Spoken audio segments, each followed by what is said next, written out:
Hi friends, English सीखो YouTube channel में आप सभी का स्वागत है। तो आज फिर से मैं आपके लिए एक बहुत ही छोटी और इंटरेस्टिंग स्टोरी लेकर आई हूँ। तो हम क्या करेंगे, ये जो स्टोरी है इसे इंग्लिश में रीड करेंगे और इसे हिंदी में ट्रांसलेट करेंगे। तो इस तरह से जो हमारी इंग्लिश की रीडिंग है वो भी इम्प्रूव होगी। अगेन हम इंग्लिश को समझकर पढ़ना स्टार्ट कर देंगे। ओके, सो ये आपके बहुत ही फ्यूचर में काम आने वाली है, इसलिए आप जो वीडियो है वो पूरी एंड तक ज़रूर देखना। सो चलिए स्टार्ट करते हैं। जो स्टोरी का नाम है वो क्या है, the boy and the cashew nuts. Okay, the boy यानी लड़का, एंड का मतलब होता है और, द कैश्यू नट्स यानी काजू। Okay, there was a boy, was का मतलब होता है था, ए बॉय एक लड़का, हु लाइक्ड जिसे पसंद होना। Okay, who liked cashew nuts यानी काजू, वेरी मच यानी बहुत ज़्यादा। ओके, सो ये जो सेंटेंस है, there was a boy who liked cashew nuts very much का मतलब है एक लड़का था जिसे काजू बहुत पसंद थे।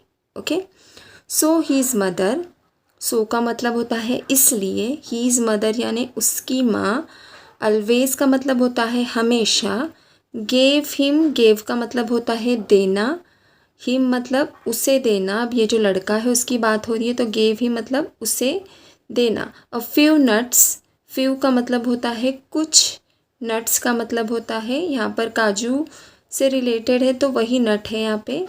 Okay, to eat, to eat यानी खाने के लिए। सो ये जो सेंटेंस है, so his mother always gave him a few nuts to eat का मतलब है इसलिए उसकी माँ हमेशा उसे कुछ काजू खाने के लिए देती थी। Okay, but he was never satisfied, but का मतलब है लेकिन, ही वॉज नेवर सेटिस्फाइड मतलब वो कभी भी संतुष्ट नहीं था। वॉज का मतलब होता है था, नेवर का मतलब है कभी भी। ओके, कभी नहीं, और सेटिस्फाइड का मतलब होता है संतुष्ट। Okay, but he was never satisfied का मतलब है वो कभी भी संतुष्ट नहीं था।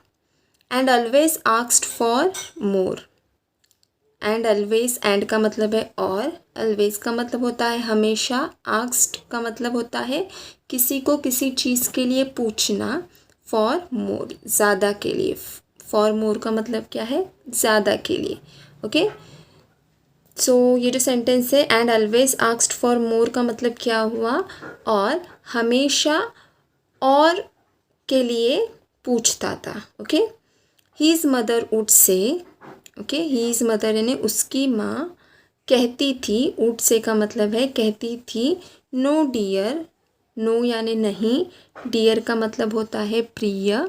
Okay, if you eat too many at a time, if you eat, if का मतलब है अगर, यू का मतलब है तुमने। Okay, eat too many, eat का मतलब है खाना, टू मैनी का मतलब है बहुत सारे, एट अ टाइम का मतलब है एक साथ। ओके, सो इसका मतलब क्या हुआ, if you eat too many at a time, अगर तुमने बहुत सारे एक साथ खा लिए, your stomach will hurt, your यानी तुम्हारा, स्टमक यानी पेट, विल हर्ट यानी दुखने लगेगा।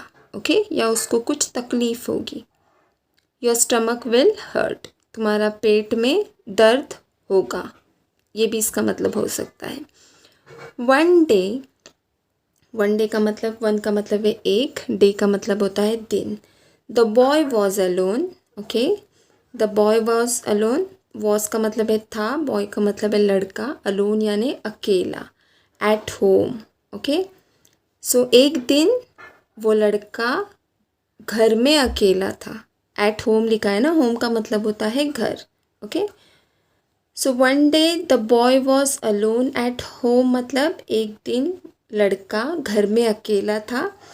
He picked up the jar, picked up यानी उठाना। Okay, he picked up the jar, jar यानी वो जिसमें वो काजू रखे हुए थे, वो डिब्बा उसने उठाया।